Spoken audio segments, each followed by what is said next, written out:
আজকে রিপিট করছি, কারণ গণতান্ত্রিক ব্যবস্থায় বহুদলীয় রাজনীতিতে একটা সুস্থতা বা একটা রাজনৈতিক সৌজন্য থাকে। একটা লোকসভা নির্বাচনে ভারতবর্ষের সর্ববৃহৎ রাজনৈতিক দল হয়েছিল বিজেপি, আর সর্বকনিষ্ঠ দল হয়েছিল দেবেগৌড়ার পার্টি। দেবেগৌড়া হয়েছিলেন প্রধানমন্ত্রী আর বিজেপি হয়েছিল বিরোধী দল।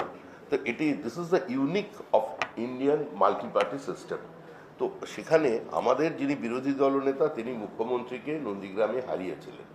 মুখ্যমন্ত্রী তিনি বিরোধী দলনেতা হয়েছেন, মুখ্যমন্ত্রী পরের বার জিতে তিনি আবার মুখ্যমন্ত্রী হয়েছেন। তো এটা তো ইউনিকভাবে স্পোর্টিংলি নেওয়া উচিত ছিল, কিন্তু সেটা নেওয়া হয়নি।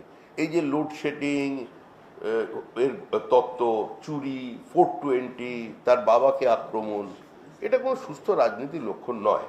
এবারেও নন্দীগ্রামে তারা খুন করলো। মুখ্যমন্ত্রী গিয়ে বলে দিলেন যে আমি প্রতিশোধ নেব, আর তার উত্তরাধিকারী জায়গাটা চিনিয়ে দিলেন, বাড়িগুলো চিনিয়ে দিলেন।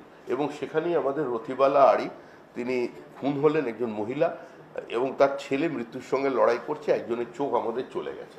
এটুকুনি আপনাদের আমরা বলবো যে দেখুন, ভবিষ্যৎবাণীর কিছু নয়, যে অন্তত নন্দীগ্রাম কেন্দ্রে আমরা বলেছিলাম সূর্যগ্রহণ হয়েছে না চন্দ্রোদয় হয়েছে পরে জানা যাবে, যে ব্যবধান শুভেন্দু অধিকারীর ছিল তার পাশে একটা শূন্য বসবে। 20,000-এর মার্জিন আমাদের নন্দীগ্রামে থাকবে।